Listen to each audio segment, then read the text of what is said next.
Almighty fortresses are God, our bulwark never failing. Our helper, He amid the flood, unmortal is prevailing. For still our ancient foe doth seek to work us woe. His craft and power great, and on with cruel aim. On earth is not his equal. Did we in our own strength confide, our striving would be losing. Were not Cerramos el mes misionero y si Dios quiere, a partir de, no el fin de semana que viene, sino el próximo, retomaríamos el capítulo 7 de Hechos, que es donde nos quedamos en el mes de diciembre, y de ahí no pararíamos sino hasta fin de año en el libro de los Hechos, ¿sí? Vamos a tener que seguir avanzando ahí. Pero hay un valor en la continuidad, el hecho de retomarlo y seguir dándole continuidad, creo que es algo importante para poder seguir el hilo de la enseñanza. Por eso hoy vamos a tomar un tema que no tiene que ver ni con misiones, ni tiene que ver con Hechos 7, porque está Josué en el medio, ¿no? Josué va a estar predicando la semana que viene y era empezar Hechos para volver a cortarlo y volver a empezar, entonces vamos a hacer así. Y además de esto, el Señor ha venido agregando muchas personas a la vida de nuestra iglesia y la mayoría de los que se están agregando hoy vienen con un trasfondo o con una cierta experiencia, por así decir, de otros contextos eclesiales, algunos sanos, otros no tan sanos y algunos directamente que no eran verdaderas iglesias, ¿sí? Que tienen el título de iglesia, se hacen llamar a iglesia, tienen pastores que los pastores dicen que son la iglesia, pero no eran iglesia, ¿no? Y un tema que creo que es muy importante para la salud de la iglesia, es para mí, en mi criterio, es el tema más importante de la salud de la iglesia, es el tema de la enseñanza bíblica, ¿sí? Y creo que es importante abordar este tema por muchas razones. Número uno, porque afuera hay mucha gente hablando acerca de la Biblia, mucha gente. Y hoy vivimos en una era de sobreinformación, ¿no? Ustedes tienen sus dispositivos móviles, sus celulares, y hay mucha gente que está hablando acerca de la Biblia, que está hablando acerca de lo que la Biblia dice, de lo que debería el mundo creer acerca de Dios, acerca del rol de la mujer, acerca del aborto, están hablando acerca, no sé, de eventos futuros, de política, ¿no? De un montón de cosas, y vos ves que hay mucha gente hablando acerca de la Biblia. Y te llegan, ¿cierto? Y te bombardean. Y si los patrones de lo que vos buscas está relacionado con lo espiritual, vos te vas a encontrar con un mundo de información allá afuera. Y te quiero decir algo, no todo lo que vas a encontrar afuera es precisamente lo que Dios quiso decir. Y entonces surge una pregunta, ¿quién sabe lo que Dios quiso decir? ¿O cómo saber que lo que una persona está diciendo es verdaderamente lo que Dios quiso comunicar?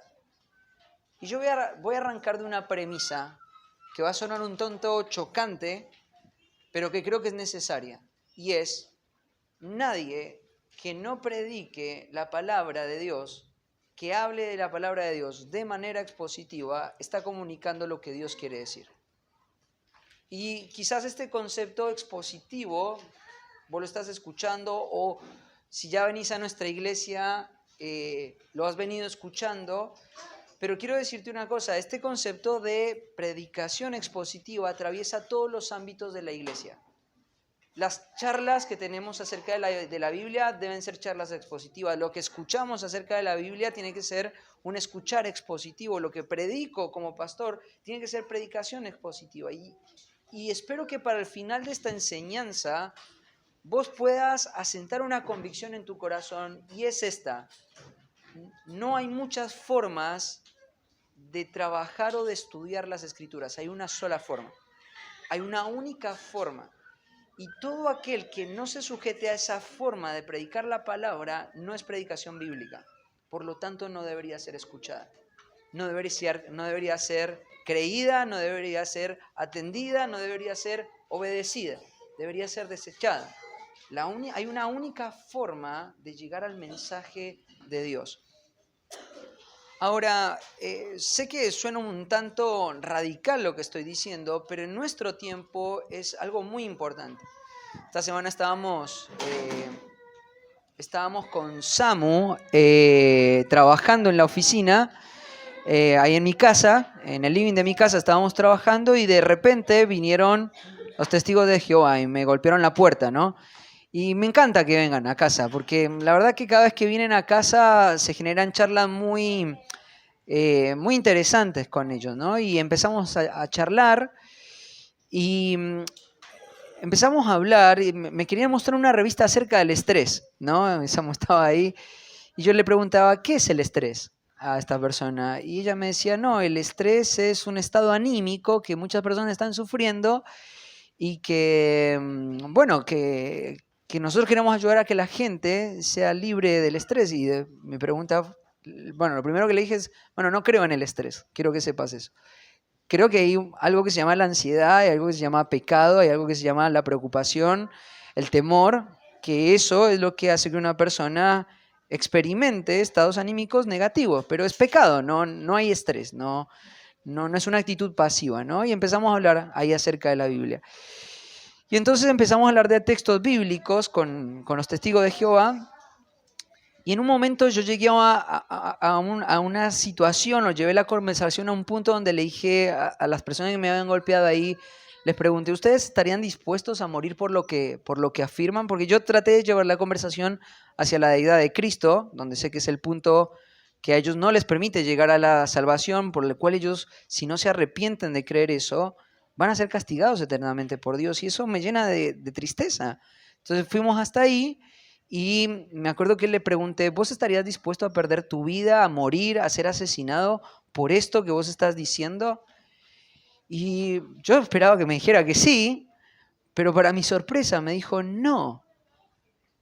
Y yo dije, bueno, es la gracia de Dios para esta persona que pueda responder esto. Le digo, yo estaría dispuesto a morir por eso. Yo estaría dispuesto a morir por cada cosa que enseño en el púlpito de mi iglesia.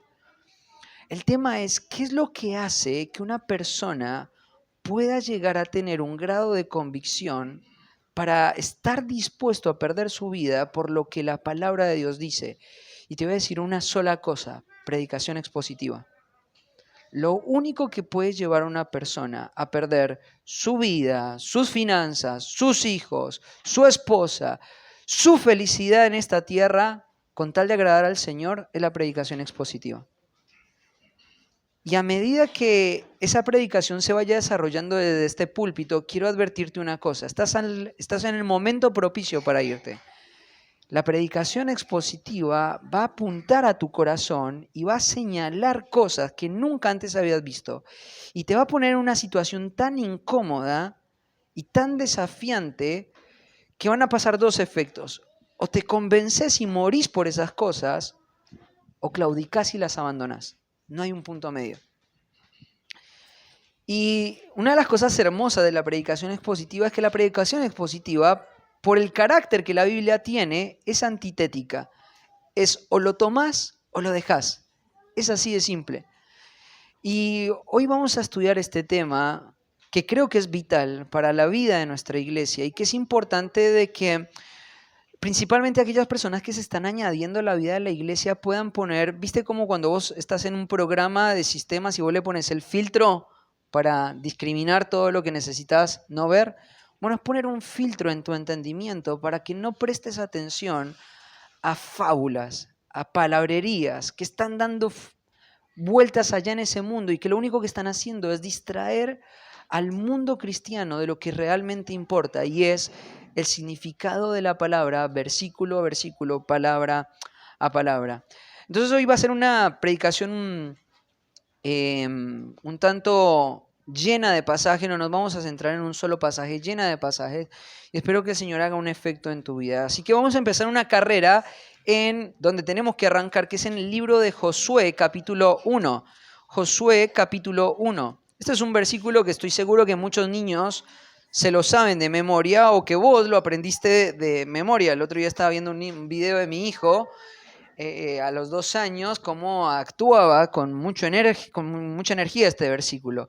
Y seguramente vos estás familiarizado como con Juan 3:16 y con un montón de pasajes, pero quizás nunca te has puesto a pensar en la riqueza que hay en estos pasajes en cuanto a los recursos que brindan para establecer principios de hermenéutica. Y acá voy a empezar a hablar de algunos conceptos que pueden ser extraños para vos. La hermenéutica es el conjunto de principios que hacen que un texto pueda comunicar algo. La hermenéutica es el principio de conjuntos que permiten que un mensaje pueda ser entendido por la mente humana, ¿sí? Hay algo que nosotros tenemos que es inherente en nosotros, que fue heredado del hecho de haber sido hechos a la imagen de Dios y es la capacidad de comunicarnos, ¿no? Vos y yo nos comunicamos, te comunicas todo el tiempo, me estoy comunicando en este momento. Y para entender cómo funciona la comunicación, vos tenés que entender que hay ciertos componentes. Por ejemplo, hay un pensamiento, hay una parte abstracta de la comunicación que es mi entendimiento. Lo que yo estoy pensando, quiero que vos lo escuches y que vos lo entiendas. Pero para que vos lo escuches y vos lo entiendas, yo necesito hacer uso de un medio, que son mis palabras. Mis palabras representan lo que hay en mi mente, lo que hay en mi intención, ¿sí? Entonces, lo que yo pienso, lo comunico, vos lo recibís y asimilás lo que yo estoy diciendo en base a lo que mis palabras están comunicando. Ahora, siempre uso este ejemplo, ¿no? Imagínate que yo tengo a mi hija Pía, ¿no? Y estoy en casa y se cae el café en el piso de casa. Y entonces yo le digo a mi hija, trae el trapo de piso. Y ella va y trae el trapo de piso, ¿no? Y de repente yo le digo, no, pero eso no es lo que yo te había dicho. Lo que te había pedido era que por favor entendieras que el trapo de piso tenía que ser acompañado del secador, de un balde, de desodorante de piso y de agua para poder limpiar bien esto. Y la castigo y la llevo al cuarto y la castigo severamente por no haber atendido lo que yo realmente tenía en la intención de mi corazón. No funciona así la comunicación, ¿no? No funciona de esa forma. Porque la expectativa que estoy generando en ella se basa en las palabras que yo le estoy diciendo. Entonces ella tiene la expectativa de obedecer a algo que yo le dije y que se apoya en las palabras que yo utilicé, ¿no? Sin eso no hay comunicación. Ahora, claramente nosotros estamos corrompidos por el pecado y eso hace que la comunicación esté afectada en las relaciones, en las personas, en la amistad, en el trabajo, en todos los ámbitos. Pero quiero decirte una cosa, Dios ha planeado comunicarse a Él mismo, su mente y su voluntad por medio de comunicación perfecta. Y esto es algo asombroso.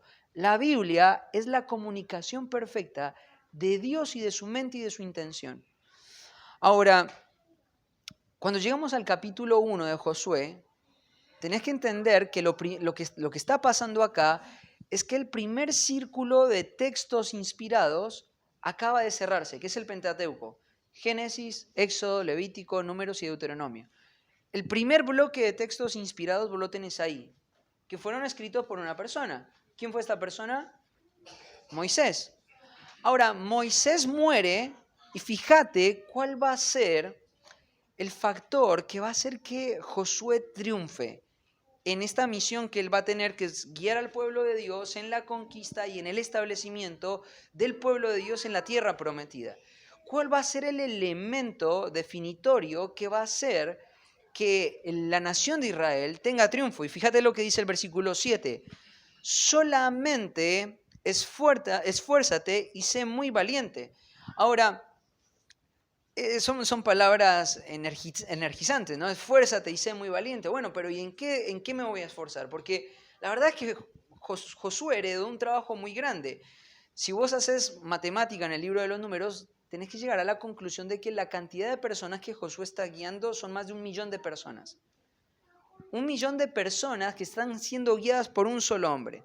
Él tiene, imagínate, en una ciudad de 1.000.000 de personas, más o menos una ciudad como la ciudad de Rosario, para que tengas una idea de la dimensión, tiene demandas, tiene problemas, tiene conflictos, tiene una economía que respaldar, tiene conflictos judiciales, hay problemas habituales de administración que una persona que guía eso necesita responder, ¿cierto? Y Josué está frente a eso. Además de eso, son 1.000.000 de personas movilizándose por el desierto para llegar a una tierra, para emprender una guerra, para tomar posesión de una tierra. O sea, hay un montón de cosas que están en la mente de Josué, ¿no? Entonces uno podría decir, bueno, Dios le va a decir que se esfuerce en su tarea política, o que Josué se esfuerce en su labor administrativa. Pero fíjate lo que dice el Señor. Solamente esfuérzate y sé muy valiente para cuidar de hacer conforme a toda la ley que mi siervo Moisés te mandó, conforme a la ley que mi siervo Moisés te mandó, ¿no? Conforme. Y ese es un texto, un vocablo hebreo interesante. Conforme. Esa palabra hebrea, conforme, desde el primer momento, la primera generación de personas que iban a lidiar con la interpretación bíblica, el Señor les dice, ustedes tienen que ser esforzados y valientes en guardar la forma de lo que Moisés dijo. Y acá uno pensaría algo. ¿Por qué Dios le está hablando a Josué en que guarde la forma de las palabras que un hombre ha dicho? ¿No? Porque acá no está diciendo que son las palabras de Dios, está diciendo que son las palabras de ¿quién? De Moisés. ¿Qué tiene Moisés de especial o de sobrenatural para que una persona le preste atención a sus palabras? Moisés es un hombre común y corriente. Moisés es un hombre de carne y hueso. Moisés es un hombre sujeto a pasiones semejantes a las nuestras.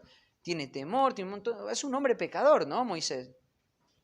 ¿Por qué Dios le pediría a Josué que guarde las formas de las palabras de Moisés? Fíjate el versículo 8. Nunca se apartará de tu boca este libro de la ley, sino que de día y de noche meditarás en él para que para que guardes y hagas conforme. Y ahí esa palabra de nuevo vuelve a aparecer, para que conforme a lo que en él está escrito. Porque entonces harás prosperar tu camino y entonces todo te saldrá bien. Tremendo. ¿Por qué Dios pondría la atención de un hombre que tiene que guiar a 1.000.000 de personas, la nación de Dios, en prestarle atención a las palabras que un hombre escribió? Y acá empieza a surgir un tema interesante para desarrollar, ¿no? Quiero decirte una cosa. Esto es un misterio espiritual, pero es una verdad absoluta, que se llama la doctrina de la inspiración. Cuando Moisés escribió lo que él quiso escribir. Cuando Moisés escribió la ley, escribió lo que él quiso escribir, lo que él entendió que debía escribir con las palabras que Moisés escribió.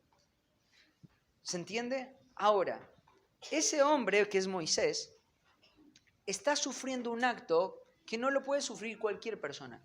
Son personas que Dios selecciona en la historia de la humanidad.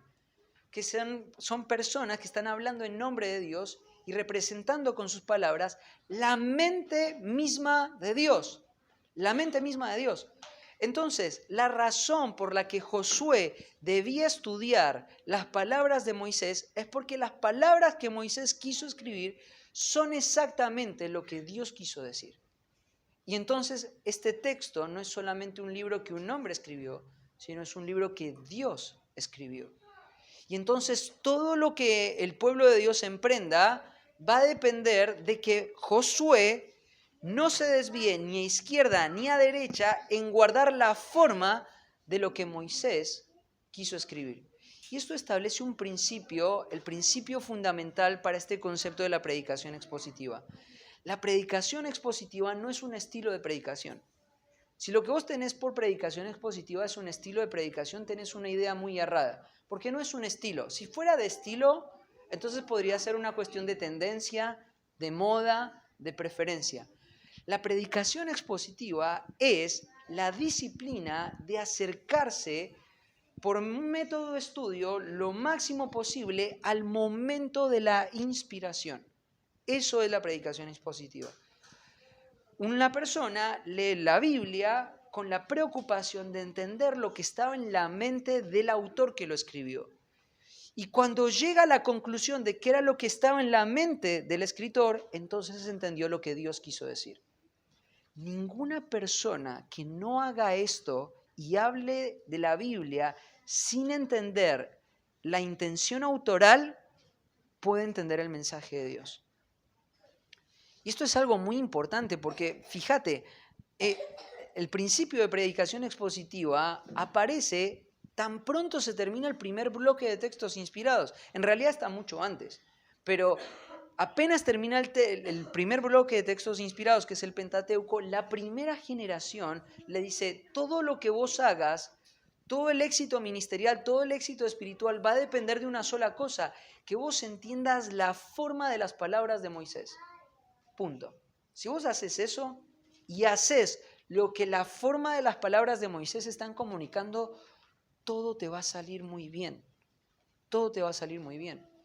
El éxito espiritual de la iglesia y del pueblo de Dios yace en que nuestra preocupación máxima sea entender el significado de cada texto de las Escrituras. No puede ser lo que a mí me parece, no puede ser lo que yo creo, no puede ser lo que yo aprecio, tiene que ser lo que estaba en la mente del autor en el momento en el que lo escribió, ¿no?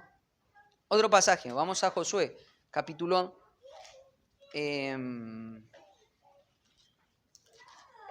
Josué, capítulo 24. Mira lo que dice el versículo 26. Y Josué escribió estas palabras en el libro de la ley de Dios, y tomando una gran piedra, la levantó allí debajo de la encina que estaba junto al santuario de Jehová. Y dijo Josué a todo el pueblo, he aquí esta piedra nos servirá de testigo, porque ella ha oído todas las palabras que Jehová nos ha hablado. Será pues testigo contra vosotros para que no mentáis contra vuestro Dios. ¿Sabes qué es lo que está pasando acá? Esto es algo muy interesante, porque Josué vio el patrón, ¿no? Moisés fue guiando al pueblo de Dios, pero el legado más grande que Moisés le dejó a la nación de Israel fue un escrito. Fueron palabras escritas.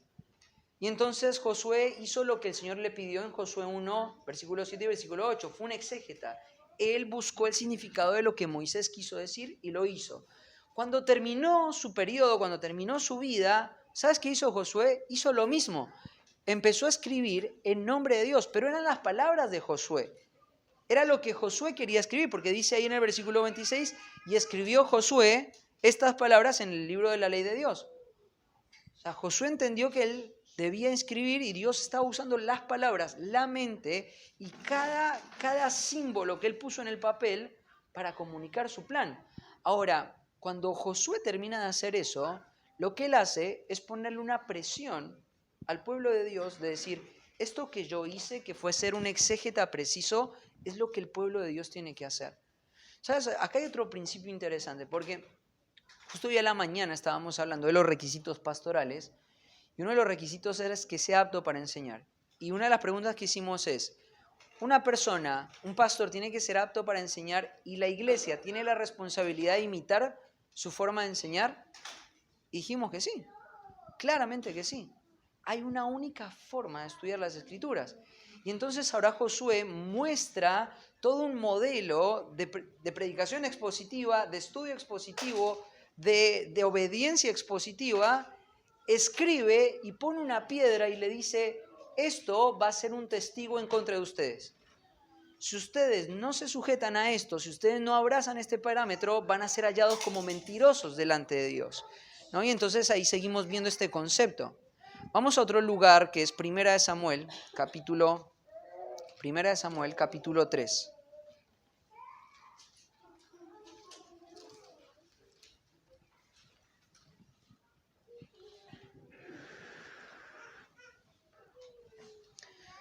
versículo 1.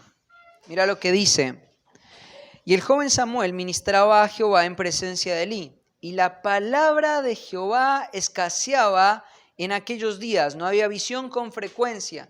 ¿Qué es lo que está pasando acá? Bueno, si vos estudias un poquito el contexto, había un hombre que se llamaba Elí, que era el sacerdote de Dios, era un levita, era el sacerdote principal ahí en el templo. Y este hombre tenía hijos. Tenía 2 hijos que eran disolutos, eran inmorales. Ellos estaban teniendo relaciones sexuales a los ojos de todo el pueblo y vivían una vida de mucho pecado. Y el Señor va a desaprobar esto en la vida de Elí, porque Elí no hizo todo lo que tenía que hacer para frenar el pecado de la inmoralidad sexual en la vida de sus hijos. Entonces el pecado empezó a florecer en la vida de la nación. Y este pecado no solamente fue malo para la familia de Leví, sino que fue un tropiezo para toda la nación de Israel, porque la gente miraba a sus referentes espirituales y ¿qué hacían? Replicaban el pecado que ellos hacían. Y esto fue un gran tropiezo, y entonces el Señor va a traer un juicio. ¿Y sabes cuál va a ser el juicio? El juicio va a ser precisamente el del versículo 1. Escaseaba la palabra de Dios.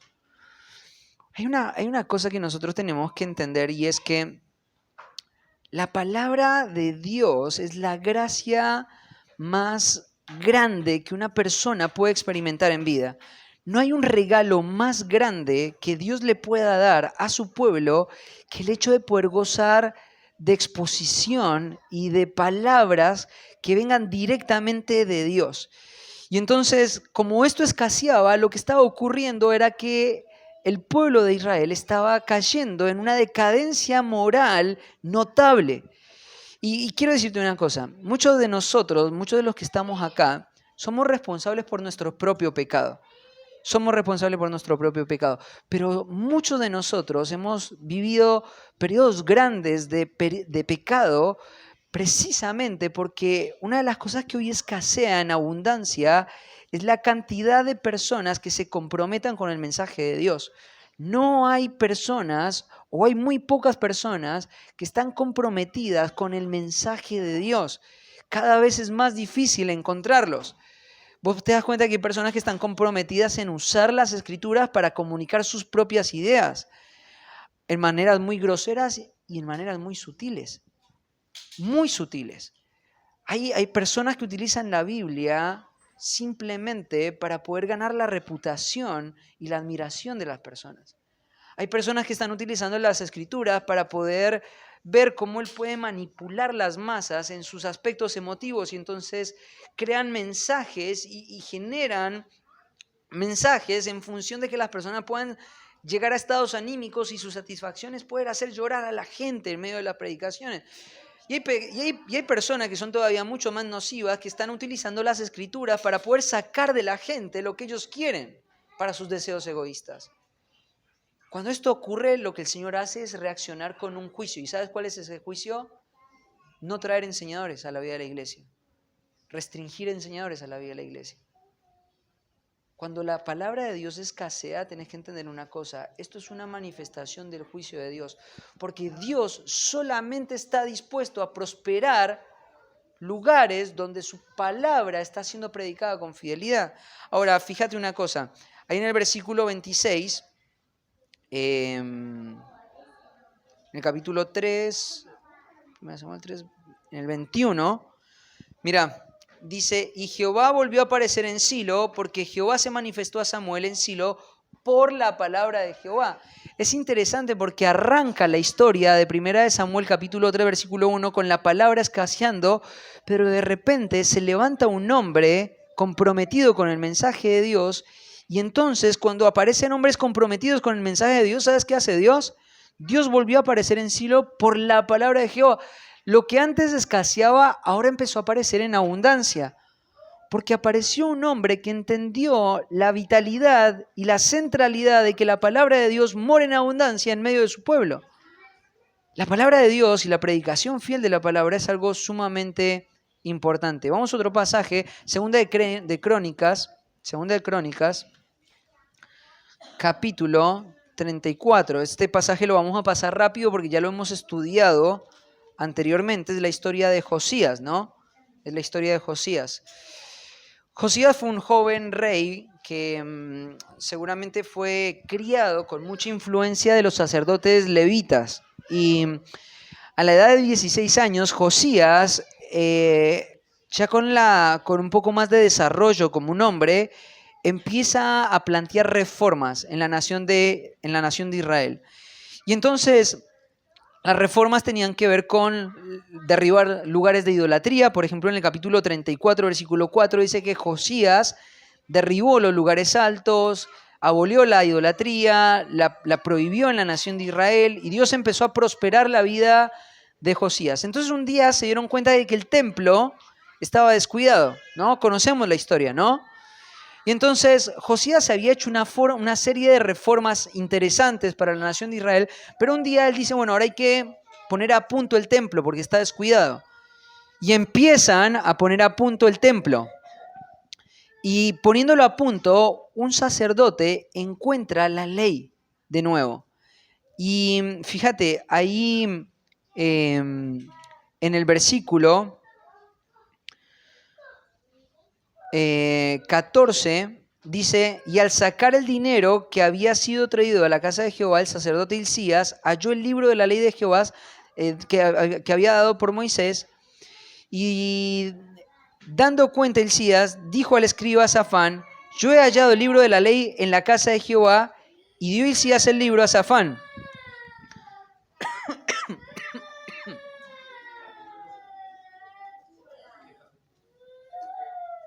Segunda de Crónicas, capítulo 34, versículo 14.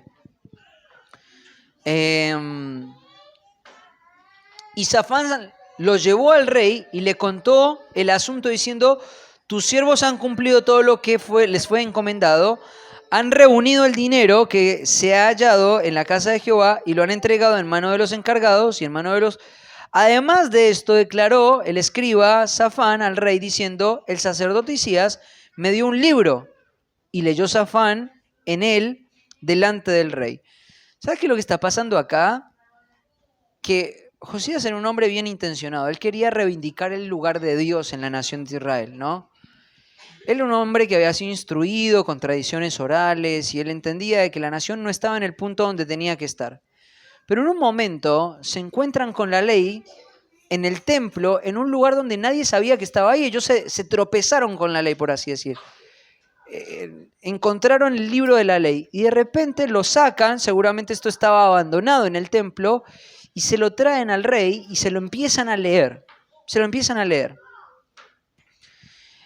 Y entonces fíjate la acción, la reacción. Luego que el rey oyó las palabras de la ley, rasgó sus vestidos y mandó a Hilcías y a Ahicam, hijo de Safán, y a Adón, hijo de Micaía, y a Safán, escriba, y a Asaías, siervo del rey, diciendo, andad y consultad a Jehová por mí y por el remanente de Israel y de Judá acerca de las palabras del libro que se ha hallado, porque grande es la ira de Jehová que ha caído sobre nosotros, por cuanto nuestros padres no guardaron la palabra de Jehová para hacer conforme a todo lo que está escrito en este libro. ¿Te das cuenta? La misma palabra que no guardaron conforme a lo que en él está escrito. No guardaron la forma de lo que en él está escrito.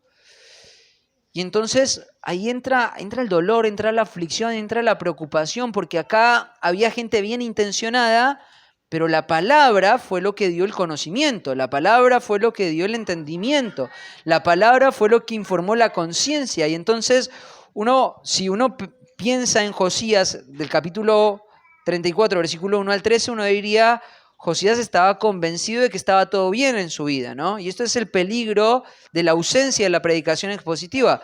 Uno puede pensar, bueno, yo estoy bien delante de Dios. Está bien, no funcionó, pero porque todos pecamos y todos hacemos siempre lo mismo, ¿no? Pero yo estoy bien delante de Dios. Y esto es lo que seguramente Josías pensaba, estamos haciendo bien las cosas. Y de repente viene la Biblia, viene la enseñanza, viene la instrucción, y Josías se da cuenta de que frente a la exposición de la palabra, él no está haciendo bien las cosas. Y él se duele en su corazón. Y fíjate la reacción de Dios frente a esto. En el versículo 26, mas el rey de Judá os ha enviado a consultar a Jehová, así le diréis, Jehová el Dios de Israel ha dicho así, por cuanto oísteis las palabras del libro y tu corazón se conmovió y te humillaste delante de Dios al oír sus palabras sobre este lugar y sobre sus moradores, y te humillaste delante de mí y rasgaste tus vestidos y lloraste en mi presencia, yo también he oído, dice Jehová. Tremendo.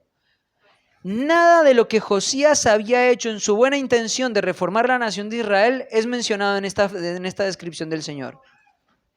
¿Sabes? A Dios no le importa qué tan bien intencionado seas a la hora de venir a la iglesia. No le importa.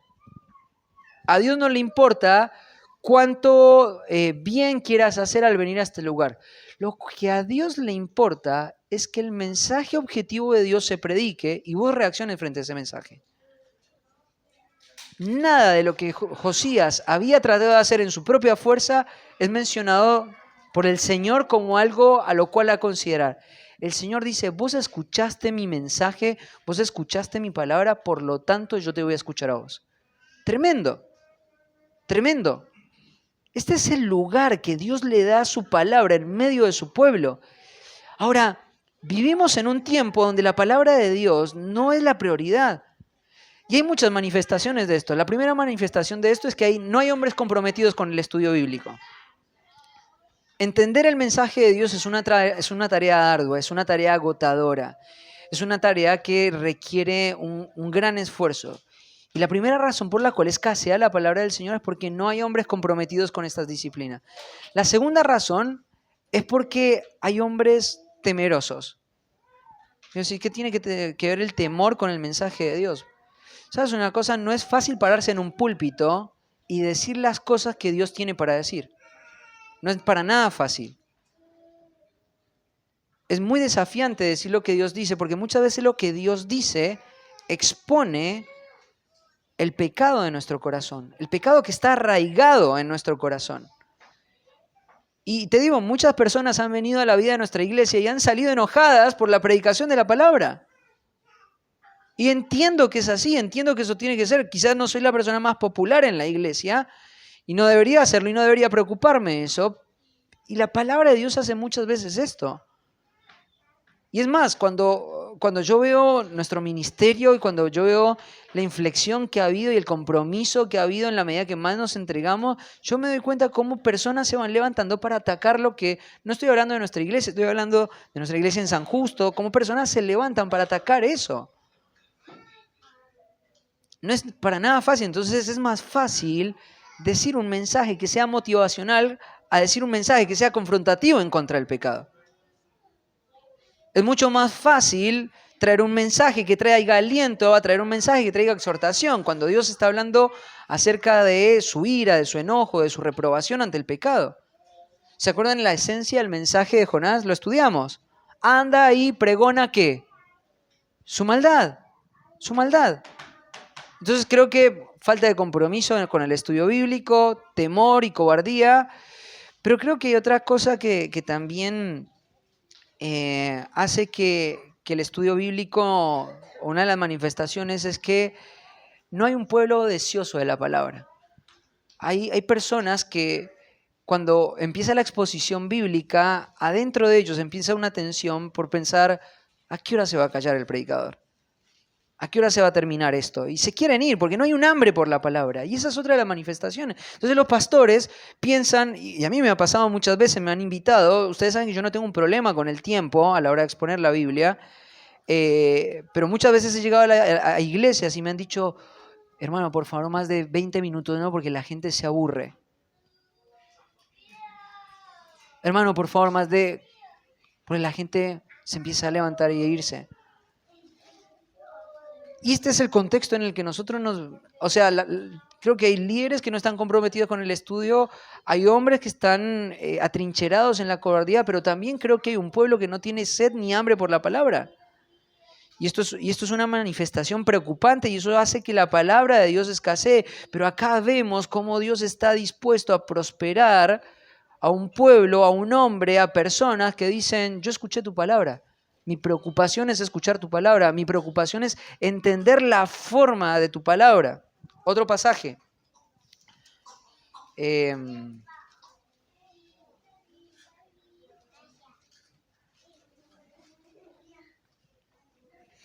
Esdras, capítulo... A ver, no me quiero confundir.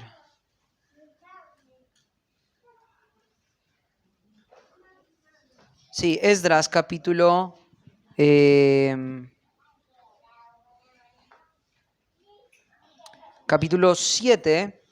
versículo 6. Mira lo que dice. Este Esdras subió de Babilonia. Era escriba diligente en la ley de Moisés que Jehová Dios de Israel había dado, y le concedió el rey todo lo que pidió, porque la mano de Jehová su Dios estaba sobre Esdras. Es tremendo este concepto, ¿no? Porque entendés el contexto de los libros posexílicos, ¿no? La nación de Israel abandonó la palabra de Dios. Judá abandonó la palabra de Dios. Las tribus del norte fueron castigadas por los asirios. Las tribus del sur fueron castigadas por los babilonios. ¿Se acuerdan de eso? En el 594 a.C. Los babilonios agarran a la nación de Judá y se los llevan esclavos 70 años al exilio. Este Esdras es de la época del posexilio. Entonces ellos se dan cuenta de que están en un estado de fracaso espiritual. No solo espiritual, un fracaso integral de la vida. No tienen propósito, no tienen dirección, están esclavos de un montón de situaciones alrededor de ellos, y de repente Dios actúa para traerlos de nuevo. Y ahora Esdras, junto con Zorobabel y con Nehemías, van a ser los reformadores de la nación de Israel, ¿no? Ahora, cuando Esdras tiene que volver a reedificar los muros de la nación, ¿sabes cuál es el primer elemento que Esdras desarrolló en su ministerio? El estudio expositivo. Y esto es lo que dice el versículo, mira lo que dice el versículo 6. Era escriba diligente en la ley de Moisés, que Jehová Dios de Israel había dado. Y entonces ahí vos te das cuenta de que estos hombres que se dieron cuenta de que el juicio de Dios había venido por la desatención de la palabra de Dios, lo que hicieron fue volver a la palabra de Dios. Si nosotros estamos en un estado de decadencia espiritual, si nosotros estamos en un fracaso espiritual, quiero decirte que seguramente o muy probablemente es porque no hay proximidad con las Escrituras. Y la única forma de revertir eso es siendo diligente en estudiar las Escrituras tal como Esdras lo hizo. ¿Y cuál es el resultado de eso? Porque la mano de Jehová su Dios estaba sobre él. ¿Vos querés el favor de Dios en tu vida? Hay una única fórmula. No son 7 pasos para la felicidad, no son 7 pasos para un matrimonio feliz, no son 7 pasos para ser un padre exitoso. No es nada de eso, es proximidad con las Escrituras. La proximidad por las Escrituras va a hacer que la mano de Dios esté sobre vos. Y entonces Esdras sabía esto, y ¿qué es lo que hizo? Generó disciplinas para estudiar las Escrituras, para guardar conforme a lo que la ley de Moisés decía. Otro texto, Nehemías, capítulo 9, versículo 13 y 14.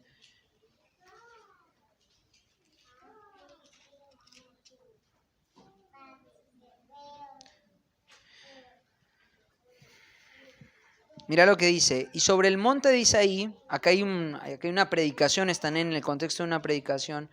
Y sobre el monte de Sinaí descendiste y hablaste con ellos desde el cielo y les diste juicios rectos, leyes verdaderas y estatutos y mandamientos buenos. Y les ordenaste el día de reposo santo para ti, y por mano de Moisés tu siervo, les prescribiste mandamientos, estatutos y la ley. Les diste pan del cielo en su hambre, y en su sed les saciaste con aguas de la peña. Y les dijiste que entrasen a poseer la tierra por la cual alzaste tu mano. Perdón, no, este no es el pasaje.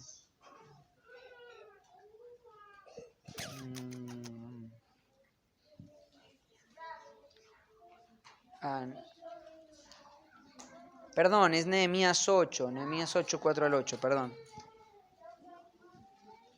Mira, y el escriba Esdras estaba sobre un púlpito de madera que había hecho para ello, y junto a él estaban Matatías, Sema, Anías, Urías, Ulcías, Maasías, a su mano derecha, y a su mano izquierda Pedaías, Misael, Malquías, Asum, Asbadana, Zacarías, Mesulam. Abrió pues Esdras el libro a ojos de todo el pueblo, porque estaba más alto que todo el pueblo, y cuando lo abrió, todo el pueblo estuvo atento.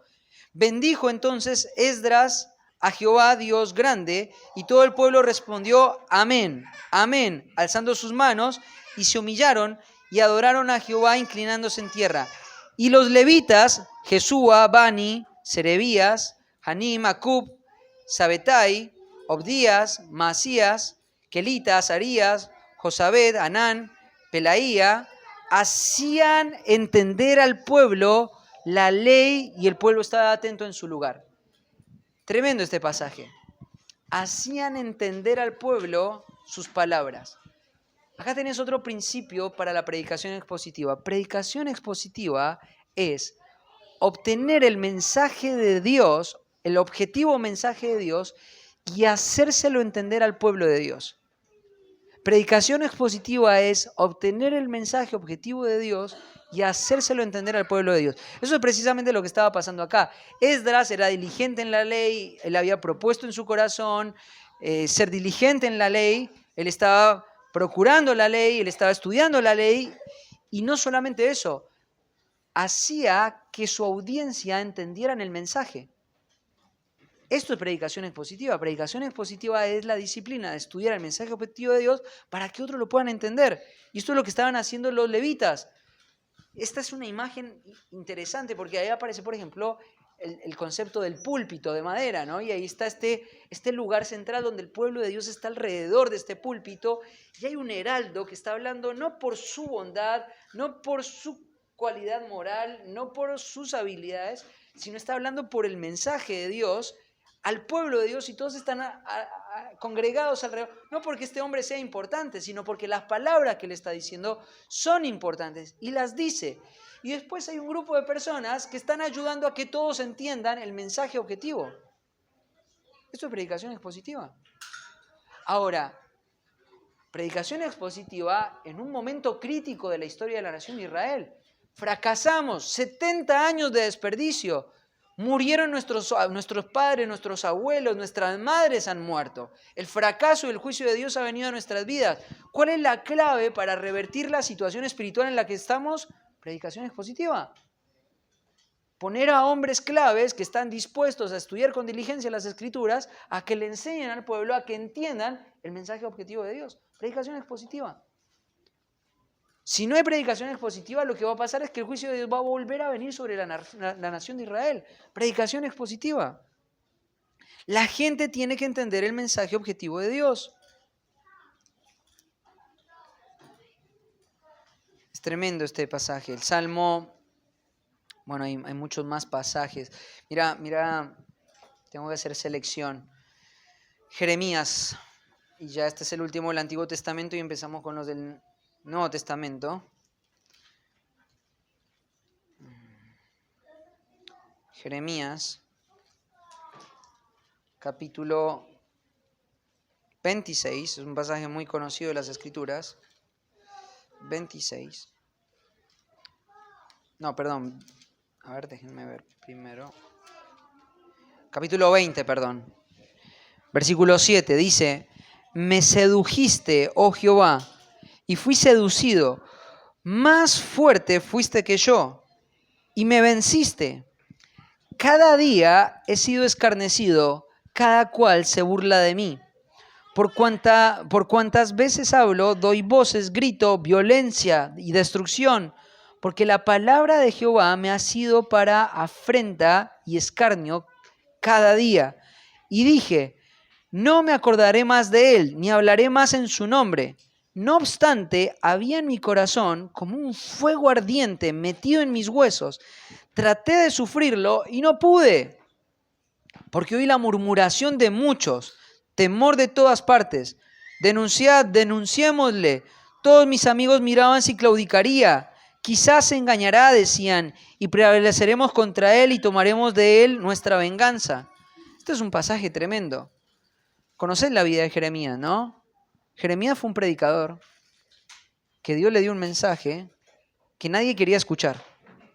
El mensaje fue precisamente antes del exilio.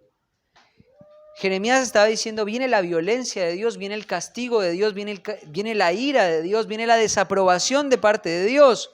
Tienen que arrepentirse, tienen que cambiar su accionar. Y frente a ese compromiso que él tuvo en decir: esto es lo que Dios está diciendo, yo se los digo, No soy yo el que lo dice, es Dios. Dios lo dice, yo se los digo, yo me comprometo, lo digo tal cual como Dios lo está diciendo. Lo que estaba pasando era que personas estaban murmurando de él, ahí en el versículo 10. Lo querían denunciar porque era un hombre que apagaba el ánimo de las personas en el contexto de la nación. Sus amigos lo miraban y diciendo, va a fracasar, quédate tranquilo, va a fracasar. Si sigue con ese mensaje va a fracasar, en algún momento tiene que cambiar su mensaje, va a fracasar. Entonces todos estaban esperando que fracase, todos estaban esperando que se calle, todos estaban esperando que él, que fuera el acabose de su vida, ¿no? Y esta es la experiencia de una persona comprometida con la palabra de Dios. A ver, Jeremías no hizo otra cosa más que escuchar el mensaje de Dios y decir, esto es lo que Dios está diciendo. Predicación expositiva es el mensaje de Dios sin alteración. ¿Y cuál fue el resultado de eso? La gente no lo quería escuchar. Ahora, cuando vos predicás expositivamente, te va a pasar lo que te va a pasar con Jeremías, o lo que le pasó a Jeremías. Mira lo que él dice. Porque esto es un conflicto interno, ¿no? Dijo en el versículo 9, no me acordaré más de él. Está hablando Jeremías de Jehová. Dice, no me acordaré más de él, ni hablaré en su nombre. O sea, lo que Jeremías estaba diciendo es, ya no quiero tener más este conflicto de tener que comunicar el mensaje de Dios, no lo quiero tener más. Me duele, lo predico y la gente reacciona atacándome. Lo predico y la gente lo que hace es reaccionar con rechazo. Lo predico y lo que veo es que a la gente no le apetece escuchar lo que yo tengo para decir. Pero había en mi corazón un fuego, dice ahí, ardiente, metido en mis huesos. Traté de sufrirlo y no pude. Este es el poder de la predicación expositiva. Cuando un hombre está comprometido en decir solamente el mensaje de Dios, eso te llena de un poder y de un fuego por dentro que estarías dispuesto a perder tu vida. Estarías dispuesto a perder las comodidades de esta vida. Estarías dispuesto a perder tus amigos si es necesario. O sea, Jeremías está hablando que sus amigos eran los que estaban esperando que él fracase para no tener que escucharlo más. Y él dice, yo ya no quiero hablar más en nombre de Dios, esto es desgastante, yo estoy comprometido, lo digo, pero no veo resultados y lo único que veo es cómo mi vida se desgasta en este propósito, en esta misión y no ocurre nada. Pero cuando él trató de callarse, ¿sabes qué pasó? No pudo. No pudo. Y esa tendría que ser la experiencia del pueblo de Dios frente a la palabra. Es decir, yo sé que lo que tengo para decir no es muy popular, pero no me puedo callar. No me puedo callar. Y esto es lo que hace la predicación expositiva, ¿no? Vamos al Nuevo Testamento. Tenemos 5 minutos para tratar 4 puntos más. Jeremías, no. Bueno, voy a mencionar algunos pasajes rápidos. Hechos 2:42. Y perseveraban en la doctrina, ¿cierto? Ya hemos pasado por este pasaje. La comunión unos con otros, el partimiento del pan y las oraciones, ¿no? Ya pasamos por este pasaje, no voy a hablar, pero ahí cuando vos tenés el versículo 42, lo que tenés es la brújula para la iglesia. Cuando una persona empieza una iglesia, o cuando se empieza una nueva iglesia, lo que uno tiene que tener en mente es Hechos 2:42. ¿Y cuál es la primera característica que tiene que tener una iglesia? Que ama la doctrina bíblica. Desean la doctrina bíblica. Su lenguaje es la doctrina bíblica. Su pasión es la doctrina bíblica. ¿Cuándo hablaban de doctrina? Todo el tiempo hablaban de doctrina. ¿Sabes? Yo sé que hay muchos de ustedes que todavía están en el conflicto de decir, che, pero todo el tiempo tenemos que estar hablando de la Biblia. ¿No? Hay muchos que tienen este conflicto. Yo lo tuve en algún momento, en muchas etapas de donde estaba creciendo, pensaba que la Biblia, o hablar de la Biblia, era un momento remoto en mi vida habitual en la semana. Pero después el Señor fue cambiando mi entendimiento, de decir, todo está atravesado por la doctrina, todo está atravesado por el estudio bíblico. Esto tendría que ser el anhelo de mi corazón, el deleite de mi corazón, el negocio de mi vida, ¿no? Entonces la iglesia hablaba de la doctrina continuamente. Otro pasaje. Este es un pasaje interesante. Primera de Tesalonicenses. Corramos. Primera de Tesalonicenses capítulo 5, versículo 17.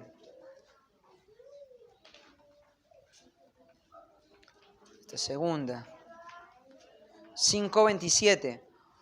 Os conjuro por el Señor que esta carta se lea a todos los santos hermanos. Os conjuro por el Señor que esta carta se lea a todos los santos hermanos. Esta es una afirmación un tanto, podríamos decir, orgullosa, ¿no? Esa palabra os conjuro es los obligo a que lean esta carta a todos los santos. Seguramente muchos creyentes lo único que escucharon de la enseñanza del Nuevo Testamento fue esta carta de Primera de Tesalonicenses. Porque cuando lees Segunda de Tesalonicenses, muchas personas que habían conocido el Evangelio ya habían muerto, ¿sí? Y lo único que habían llegado a leer era esto. Ahora, ¿por qué razón Pablo, fíjate que las cartas de Tesalonicenses fueron escritas de su puño, ¿por qué razón Pablo obligaría a una iglesia a leer sus palabras? ¿Por qué? Os conjuro, es les obligo. ¿Por qué razón? Porque Pablo sabía que sus palabras representaban exactamente las palabras de Dios. No hay otra razón. Pablo no tiene ninguna autoridad en sí mismo. Él es un hombre común y corriente. Pero él entiende que el calibre autoritativo de sus palabras viene porque sus palabras están representando exactamente la mente de Dios. Entonces él les va a decir a los tesalonicenses, los obligo a que lean esta carta. Esta es una palabra interesante, la palabra enorquizo, que pone a la persona bajo la obligación de hacerlo. Pero es más interesante el tiempo verbal de este verbo, porque es presente, o sea, quiere decir que esta carta no solamente se debía leer una vez, se debía leer continuamente, constantemente en la vida de la iglesia. Entonces Pablo está diciendo, mi carta tiene que ser leída continuamente, constantemente. Léanla toda, los obligo a que lo hagan, porque estas palabras representan el mensaje de Dios. Otro pasaje, Hechos, capítulo 2. Hechos, capítulo 2.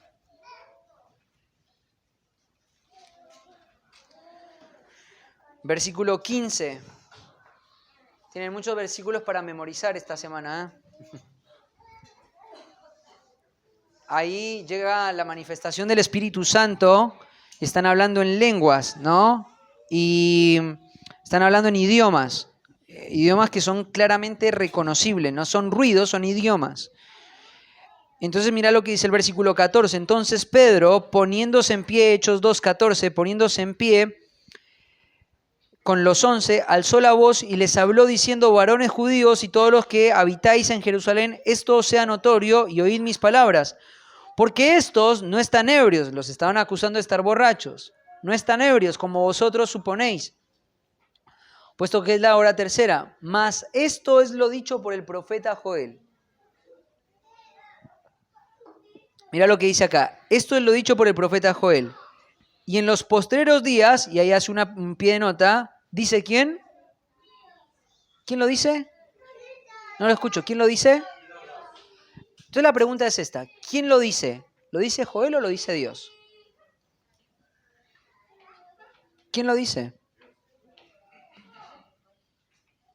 Lo dice Joel y lo dice Dios. Lo dicen los dos. Por eso la predicación expositiva comunica y pregona este principio. Cuando vos te acercás a Joel, que es el medio que Dios utiliza, que es quien puede hablar en nuestro lenguaje natural, cuando vos te acercás a la mente de Joel y estableces el significado de lo que había en la mente de Joel, ¿sabes qué hiciste?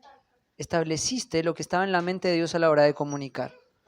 Lo que Joel dijo es lo que Dios dijo. Cuando vos estableces lo que Joel dijo, estableciste lo que Dios quiso decir.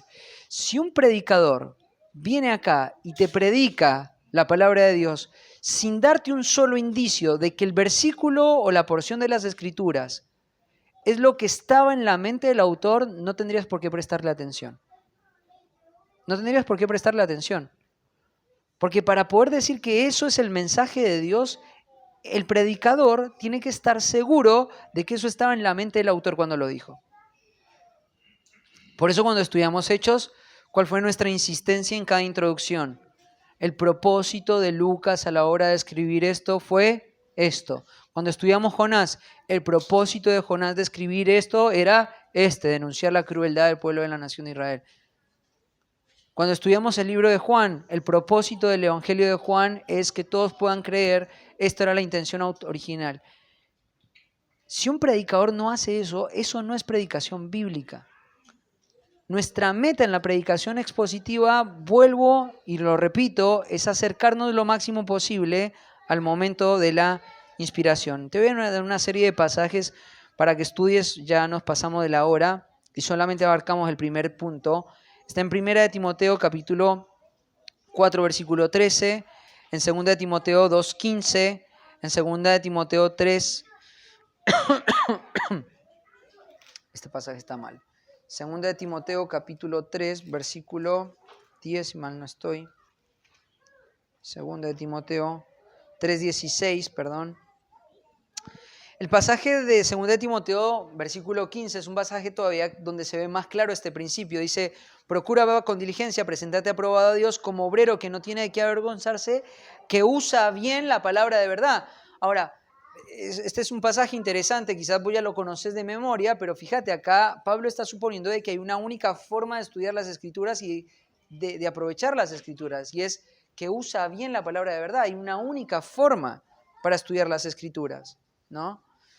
En Santiago 1:21 utiliza el concepto de la palabra implantada.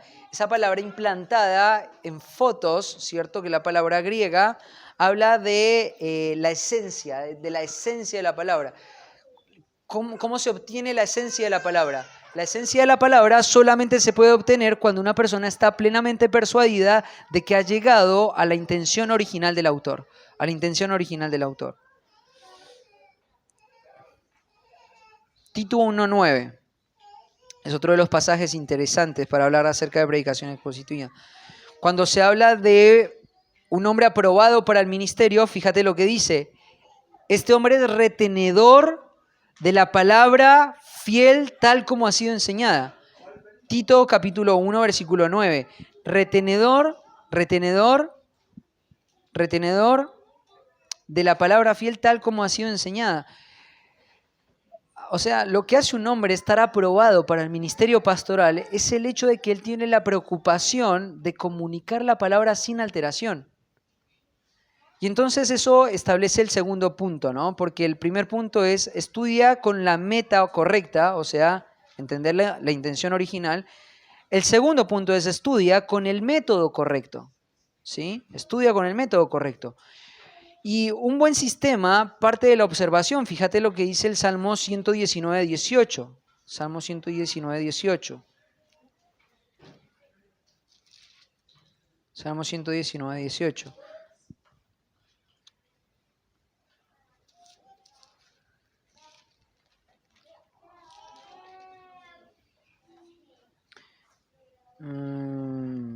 Acá está. Abre mis ojos y miraré las maravillas de tu ley. Tengo una serie de pasajes para hablar acerca de la necesidad de observar un texto, pero todo buen método de estudio arranca observando el texto. Necesitas estar atento al texto. Segundo, un buen sistema argumenta gramaticalmente. Un buen sistema argumenta gramaticalmente. Creo que el tema de la gramática es algo muy interesante, pero voy a mencionar dos pasajes que se encuentran en Mateo capítulo 6. Mateo capítulo 6, versículo 17 y 18. No. Sí, Mateo 6, perdón.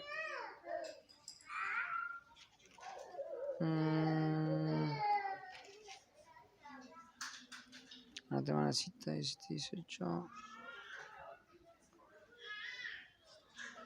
No, no tengo la cita.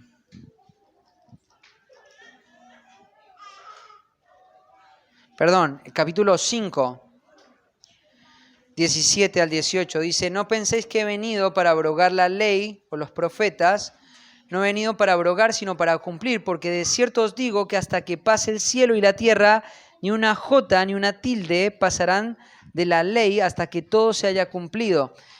Fíjate que acá el Señor Jesucristo está hablando de dos expresiones gramaticales hebreas que tienen que ver con las expresiones gramaticales más diminutas que hay en el lenguaje hebreo, ¿no? Esa palabra jota y tilde son precisamente eso, elementos gramaticales, y acá el Señor Jesucristo está diciendo que esos elementos gramaticales que están componiendo el mensaje escrito de Dios son eternos, son valiosos, son irreemplazables. Entonces, tenés que, a partir de la observación, tenés que entender la valoración de la gramática. Otro argumento interesante en cuanto a esto es que cuando el Señor Jesucristo, por ejemplo, defendió su doctrina, Él está hablando, por ejemplo, en contra del divorcio, en contra de la resurrección, o los saduceos que no creían en la resurrección. Y en el capítulo 22, versículo 29 al 32, Jesús les dijo, erráis ignorando las Escrituras y el poder de Dios, porque en la resurrección ni se casarán ni se darán en casamiento, sino que serán como los ángeles del cielo. Pero respecto a la resurrección de los muertos, ¿no habéis leído lo que os fue dicho por Dios cuando dijo, yo soy el Dios de Abraham, el Dios de Isaac y el Dios de Jacob? Dios no es Dios de muertos, sino de vivos. Pues sí, ¿qué tiene que ver esto con la gramática, Felipe? Tiene mucho que ver. Porque acá Jesús está apoyando todo su argumento para derribar la doctrina de los saduceos con un tiempo verbal. Cuando Jehová le dice yo soy,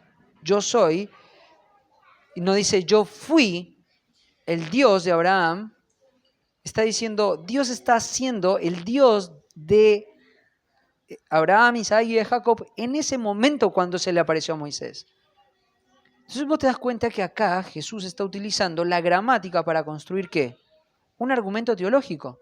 ¿Y cuál fue la respuesta de eso? Oyendo esto la gente se admiraba de su doctrina. ¿Por qué se admiraban de su doctrina? Porque su uso de las escrituras era totalmente legítimo. Y él usó un argumento gramatical para derrocar esta idea falsa de que la resurrección no era una realidad espiritual. Y lo peor de todo eso es que este párrafo arranca diciendo, erráis ignorando las escrituras. Acá hay un principio interesante. El desconocimiento de las escrituras lleva a que una persona erre. ¿Sabes? Acá hay algo que es trascendental. Hay mucha gente en muchas congregaciones que cuando termine el término de su vida y cierren sus ojos, se van a encontrar en el trono de Dios y Dios los va a reconocer como hijos de ira. Esto es algo trágico. Hay gente que va a morir y va a ser lanzada al lago del fuego por toda la eternidad. Y estoy hablando de iglesias de sana doctrina. Estoy hablando de personas que se sentaron en el banco de una iglesia toda su vida y que van a ser condenadas al castigo eterno. Y que van a decir, no, pero yo siempre me supe salvo, siempre me vi salvo, siempre pensé que era un hijo de Dios. Y el Señor te va a decir, perdón, pero no te conozco, sos un hacedor de maldad. Esto es algo trágico. Ahora, ¿por qué se produce eso? ¿Qué es lo que lleva a que eso ocurra? La escasez de la palabra de Dios. La escasez de la palabra de Dios deja sin herramientas a las personas para que puedan saber cuál es su condición espiritual. ¿Sabes una cosa? La Biblia te proporciona una vasta cantidad de información para que vos puedas saber cuál es el estado de tu alma. Y no importa lo que vos pienses en cuanto a tu propia vida, no importa lo que vos pienses en cuanto a tu propia alma, lo que vos tendrías que estar es preocupado por qué es lo que Dios piensa en cuanto a esto.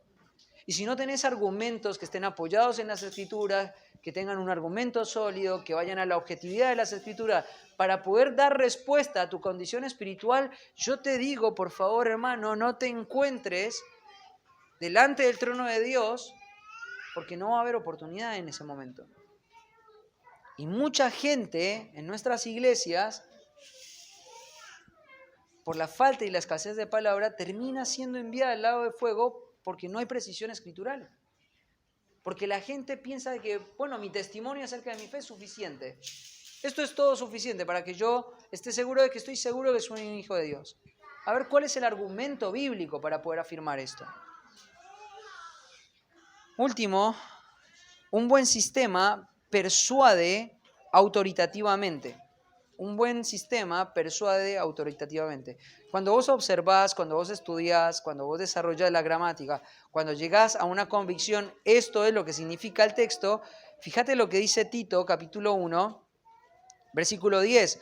Porque hay muchos contumaces, habladores de vanidades y engañadores, mayormente los de la circuncisión, a los cuales es preciso tapar la boca, que trastornan casas enteras enseñando por ganancia deshonesta lo que no conviene. Cuando un hombre se persuade que este es el mensaje de Dios y ya lo puede obtener sin alteración, ese hombre, mira lo que le dice Pablo acá, a los cuales es preciso tapar la boca. Cuando vos estás persuadido de la verdad, una de las preguntas que me hacían los testigos de Jehová cuando hablaba con ellos es, ¿vos estás seguro de que vos tenés la verdad? Y yo les dije, sí. Y estoy seguro de que vos no la tenés. Y estoy seguro que la única verdad está en el estudio objetivo de las palabras, en ir a la fuente, en ir a los idiomas originales. Si vamos ahí, discutimos, yo estoy seguro de que tu alma se va a salvar.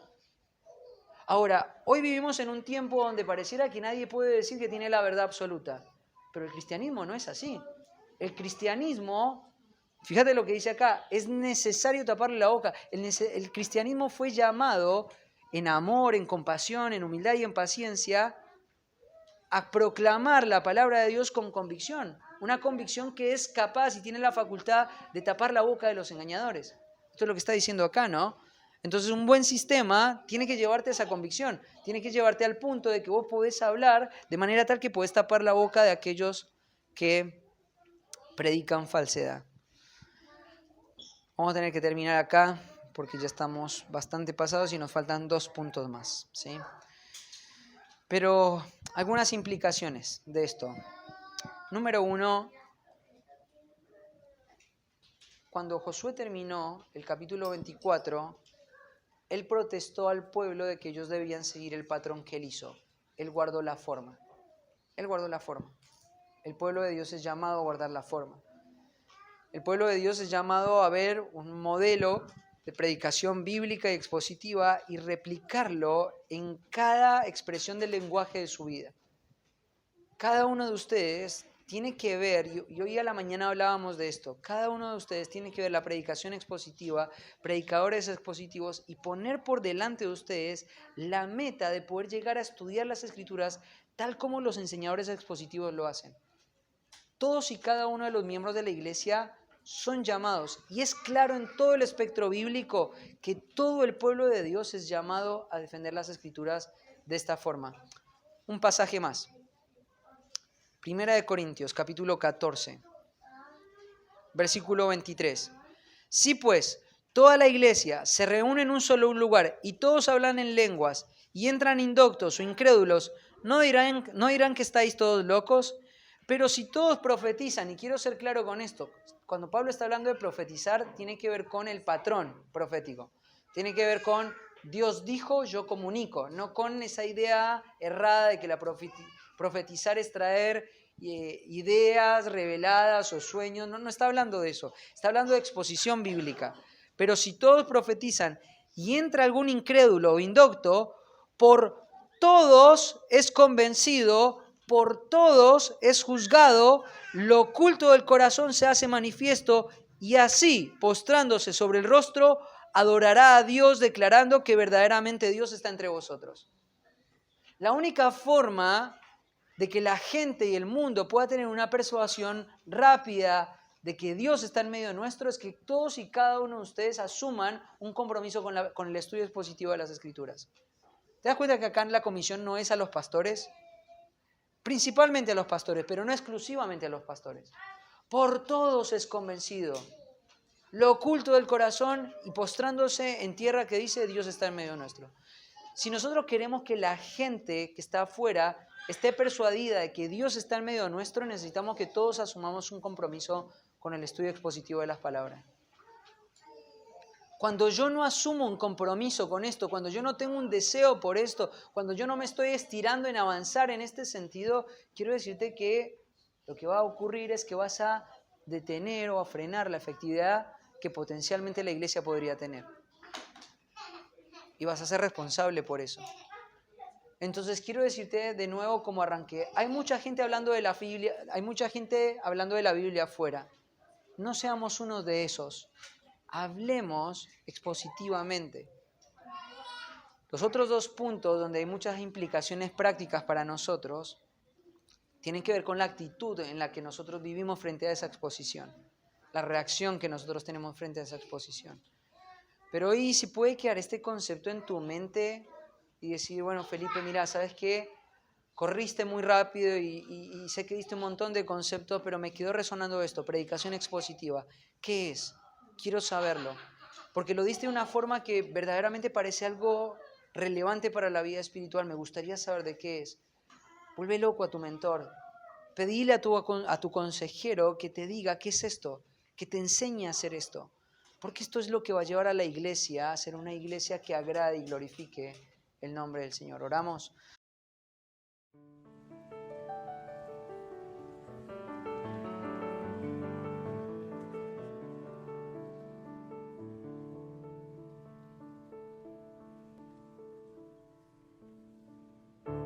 Almighty fortress is our God.